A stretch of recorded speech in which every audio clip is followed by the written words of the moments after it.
53 selaku moderator dan pemateri. Di sini saya tidak sendiri. Ada teman-teman yang lain juga. Silakan untuk perkenalan. Perkenalkan, nama saya Sahabat Kamila. Nama saya Nedi. Perkenalkan, nama saya Ibu Masarni. Perkenalkan, nama saya Muhammad. Di sini kami akan mempresentasikan tentang manajemen konflik dan stres kerja.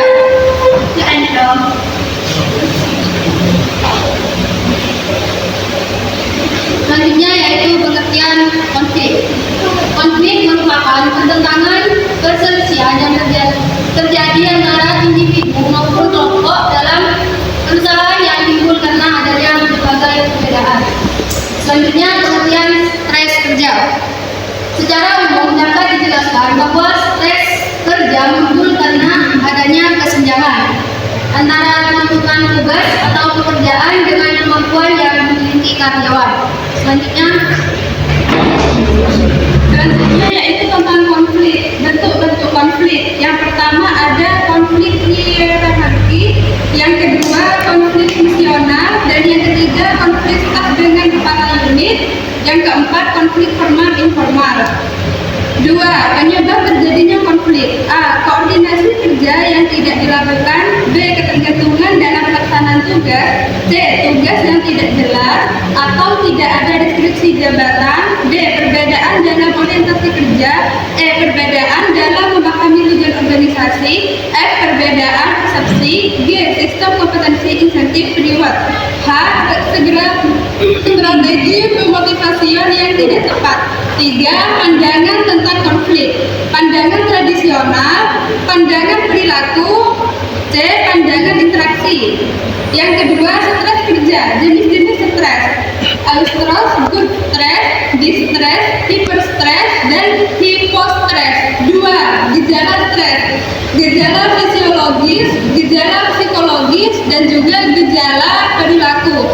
Faktor-faktor yang mempengaruhi stres. A. Faktor lingkungan kerja. B. Faktor pribadi. Secara umum, faktor pribadi dikelompokkan sebagai berikut: tidak adanya dukungan sosial. 2. Tidak adanya kesempatan untuk berpartisipasi dalam pengambilan keputusan. 3. Kondisi lingkungan kerja. 4. Manajemen yang tidak sehat. 5. Tipe kepribadian. 6. Peristiwa pengalaman pribadi. Selanjutnya dampak konflik dan stres kerja. 1. Penurunan produktivitas. 2. Peningkatan karyawan. 3. Penurunan kepuasan kerja. 4. Penurunan kesehatan mental dan fisik. Dampak stres kerja. 1. Penurunan kerja dan produktivitas. 2. Masalah kesehatan fisik dan mental. 3. Meningkatkan fungsi. 4. Meningkatkan daya organisasi. Manajemen konflik dan stres kerja.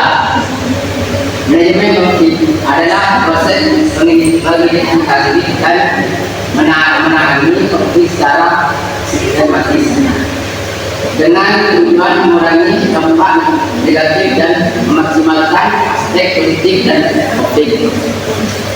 Dalam organisasi, manajemen stres kerja adalah serangkai pendekatan dan strategi yang digunakan untuk membuat individu mengurangi kelelahan dan mengatasi stres yang dihasilkan dari tuntutan pekerja untuk meningkatkan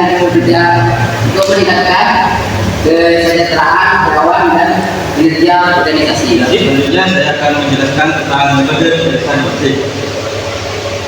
Metode penyelesaian konflik ada 5, yaitu 1. Compensation. 2. Avoidance atau penghindaran konflik. 3. Accommodation.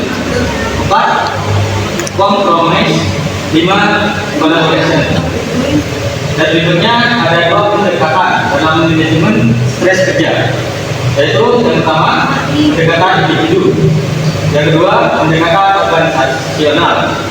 Jadi sebenarnya konflik dan stres kerja merupakan hal yang wajar terjadi dalam setiap organisasi. karena hanya berkaitan individu, kepentingan, dan tekanan pekerjaan. Konflik muncul akibat ketidaksesuaian pandangan atau tujuan tentang individu maupun kelompok. Sedangkan stres kerja timbul karena ketidakseimbangan antara tuntutan kelebihan dan kemampuan seseorang untuk memenuhinya.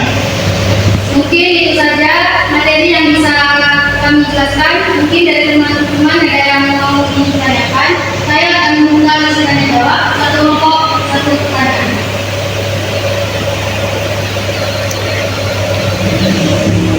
Ya, dari Mbak Alisa dulu. Saya mau bertanya perwakilan dari kelompok 2. Mengapa manajemen konflik dan stres penting bagi organisasi? Baik, pertanyaannya Mbak Alisa dari kelompok 2 kami tampung dulu. Mungkin ada yang bertanya lagi? Dari Mas Munir.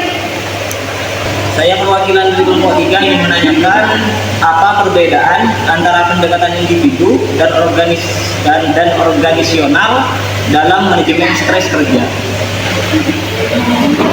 Baik, kami akan tampung dulu pertanyaan dari Mas Amir. Ada lagi yang Kami dari perwakilan kelompok 4 ingin bertanya. Jelaskan metode penyelesaian konflik yang paling ideal. Mengapa? Menjawab pertanyaan dari Mbak Faiza. Pertanyaannya, mengapa manajemen konflik dan stres penting bagi organisasi? Karena konflik dan stres yang tidak dikelola dengan baik dapat menurunkan kinerja, menimbulkan ketidakharmonisan, meningkatkan performa serta merugikan produktivitas dan biaya organisasi. Sebaliknya, jika dikelola baik, keduanya dapat menjadi sumber inovasi dan motivasi kerja. Mungkin cukup sekian. Apakah Bapak sudah puas dengan jawabannya atau masih kurang? Saya akan menjelaskan tentang pertanyaan tersebut. Apa perbedaan antara pendekatan individu dan organisasional dalam manajemen stres kerja? Pendekatan individu dilakukan oleh karyawan sendiri, misalnya manajemen waktu, relaksasi, berpikir positif, menjaga gaya hidup sehat. Dan sedangkan pendekatan organisasional yaitu dilakukan oleh perusahaan seperti mendesain ulang pekerjaan, menciptakan lingkungan kerja sehat, memberi dukungan dan program kesejahteraan karyawan. Mungkin cuma begitu. Bagaimana Mas Munir? Cukup puas? Baik. Lanjut ke pertanyaan berikutnya. Baik, saya akan menjawab pertanyaan dari Mas Aidi. Tentang metode penyelesaian konflik yang paling ideal dan mengapa? Metode kolaborasi adalah yang paling ideal karena melibatkan semua pihak untuk menemukan solusi bersama. Atau bisa disebut win-win solution. Pendekatan ini menekankan dialog terbuka, kerjasama, dan kepuasan semua pihak. Bagaimana Mas Idin?